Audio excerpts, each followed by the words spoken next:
Hi everyone, welcome back to Sparkle with Alicia. Today we're going to read chapter 7 of Stella Bat's Broken Birthday. So let's get started. The recovery room. 5, 4, 3, 2, 1, Dr. Marconi shouted. She wasn't in her scrubs anymore. She was wearing a suit and a top hat. Okay, let's get the show started, Dr. Fuentes said. I don't know why he was dressed like a gorilla. No, wait, I cried. I'm not asleep yet. I'm still awake. I'm still wide awake. Patricia, turn up the music, will you? Dr. Marconi said. I can't hear my cue. Patricia didn't look like herself anymore. She looked like Willa, except not the same size. No, this Willa was as small as a fairy you could cup in your hand, and she floated over to the DJ booth at the corner of the operating room. I hadn't noticed the DJ booth before. What's going on? I asked Peter, who was right next to me, but he was wearing a gas mask, and he was sound asleep. Some music started blasting. It was the Barbara Streisand show tunes that Grandma always plays in the car, but the words were all wrong, like the way Penny would sing them. The Willa Patricia fairy twirled up higher and higher until she floated it into the sky. Where are you going? I asked. To Pennsylvania, she said, and she was gone. Let's get started, Dr. Fuentes said again. No, I'm still awake. I don't even have Patricia with me anymore. She flew away and left me. Dr. Marconi took off her top hat and smeared very cherry lip gloss all over her lips. Which leg is it again? You get to pick. Dr. Fuentes said, Hold on, I have a call. Dr. Marconi did an eeny, meeny, miny, moe on legs. Then she lifted my left leg and said, I think I'll operate on this. No, I cried. Phone for you, Dr. Fuentes. The gorilla told Dr. Marconi, holding out a banana. Then he took my left leg in his big gorilla hands. I'll take care of this. Help me, I said to Peter, but he just rolled over in his sleep. I searched the sky for Patricia. I couldn't see her, but I raised my hand anyway.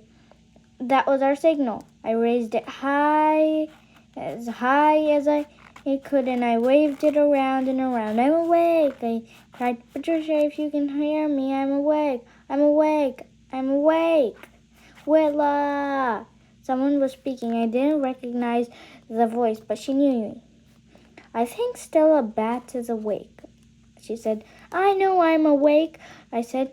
That's what I've been trying to tell everyone. But my voice wasn't working and my eyes were closed. It was hard to open them. Why was it hard to open my eyes? I tried my voice again.